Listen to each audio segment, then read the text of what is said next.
அக்னி Austro energetics அப்படின்ற ஒரு company defence மேனுஃபேக்சரிங்ல 1500 கோடி ரூபாய் Andhra.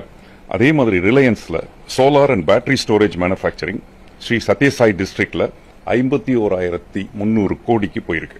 Adani pumped storage hydro projects 12,297 கோடி ஆந்திர பிரதேஷ்க்கு போயிருக்கு.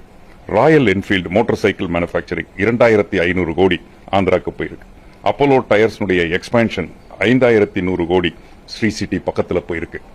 கடைசியாக டேட்டா சென்டர் நமக்கு தெரியும், quantum centre, data centre, Google இருந்து கிட்டத்தட்ட 1.5 லட்சம் கோடி முதலீடு ஆந்திராக்கு போயிருக்கு.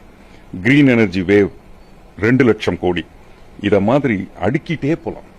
கடந்த ஒரு 20 நாட்களுக்கு முன்னால் வந்த செய்தி, ஒரு டிஃபென்ஸ் DRDO ஒரு ப்ராஜெக்ட் ஹொசூர்ல வர வேண்டியது ஆந்திராக்கு போயிருக்கு. ஸ்ரீ சிட்டிக்கு பக்கத்துல இந்த துறைமுகம் கட்டுமான பணிகள் வருவது எந்த அளவுக்கு முதலீடுகளை வேறு மாநிலத்திற்கு போய்கொண்டிருப்பது என்பதை காண முடிகிறது.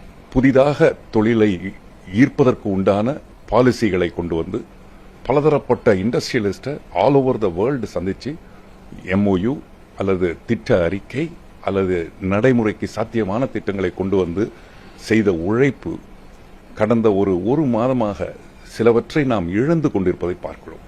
உண்மையிலேயே வருத்தம் அளிக்கக்கூடிய ஒரு நிகழ்வாகத்தான் பார்க்க வேண்டும். வருத்தம் மட்டுமல்ல, அபாயகரமான நிகழ்வுகள்.